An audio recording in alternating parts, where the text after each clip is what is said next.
Нэгдүгээр мэдээлэл өнгөрсөн үйл 4-р цахилгаан станцад усал гарч бүрэлдэхүүн станцад доголдол үүснээс үүдэн Улаанбаатар хотод эрчим хүчний хязгаарлалтыг олон удаа хийсэн байдаг. Тэгвэл эрхүү үйлч эрчим хүчийг хэсэгчлэн хязгаарлах магадлал тун өндөр байна.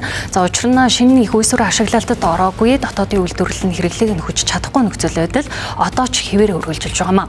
За 3 болон 4-р цахилгаан станцуудын засвар шинжилгээ ажил хангалттай төвшөнд хийгдэж чадахгүй байна. Шүндэрнэ, маш шүндэрнэ. Яг л шинээр юу ч хэрэггүй юм шиг. Би хэлээд жил бүр нэг 80-аас 100 мегаваттын шинэ их үүсвэр хийж явах хэрэгтэй юм бид нэр. Ойлгохгүй шүү дээ тэр чинь. Би сайд байхдаа зөндөл хэлж ер нь эрчим хүчний үеийн сайдрал хилдэг байсан баг. Мэргэжлийн бос улсууд чинь тэрийг нөгөө ойлгодог байхгүй юу? Нэг аргалал болох юм шиг те машинаар бол нэг хаажлал ингээд дахиад явал болчих юм шиг. Тийм байхгүй. Яг гэвэл тэр шинэ хэрэглээг заавал хаах их үүсвэрүүд байх хэрэгтэй байдаг. Тэрийг хийхгүй байхгүй.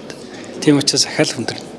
Гэхдээ энд одоо эрчим хүчнээ сайдл хариулах хэрэгтэй шүү дээ, тий. Ер нь бол чадлаараа хичээж ажиллаж байгаа. Гэхдээ бас хүндрэлтэй байгаа л гэж харж байгаа. Бодиттой одоо өмнөх хэлэх хэрэгтэй. Бид нар эрчим хүчний дутагдалд байгаа. Өөрөөр хэлбэл эрчим хүч дутагдана. Тэгээд дээр нь бас яг одоо доголдол ч юм уу ямар нэгэн тийм юу гарч болцсохгүй үгүйх газаргүй. Тэгэхээр ямар ч юм бол тодорхой эрсдэл байгааг бид нар хийх хэрэгтэй байна. 150 орчим мегаваттын одоо эрчим хүчний дутагдал гарнаа. Харамсалтай нь яг эрчим хүчний салбарт засварыг хандлан хийгээгүйгээс болоод ийм байдал орсон юм аа. Энэ жил ч гэсэндээ хийх ёстой зүйлээс одоо 10 зүйл байлаа гэхэд 5-ыг нь хийх жишээний. Станца бариад идэг, зоохуудаа янзлаад байдаг. Ажилчид нь байхгүй байх юм бол энэ дахиад аваар осол гарах тун осолтой.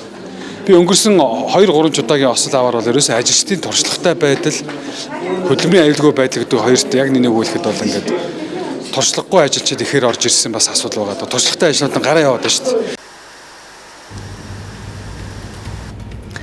Энэхүү эрчим хүчний салбарт ажиллаж байсан болоод энэ салбарын бэрхшээлийг мэддэг улс төрчид бүгд эрхүүл тог таслах эрсдэл бий гэдгийг хэлж байгаа юм. За шалтгаан нь шинэ их үүсвэрүүд огт нэмэгдээгүй. За нэгсэндээ бүтэн жилийн турш энэ салбарын нөхцөл байдал хүнд байна хэмээн амуралдан шаагцгаснаас бус за бодитоор хийж хэрэгжүүлсэн бодлогын ажиллагаа. За одоо ганц найдаж байгаа зүйл нь Тав аймагт 220 мегаваттын нарны станц болоод батарей хоримтлуурын төсөл. За энэ ажил 2026 оны өвлийн эд ачааллаас өмнө ашиглалтад орж чадахгүй бол 3-4-р цахилгаан станцын эрсдлийг хаах боломжгүй байдал үүснэ.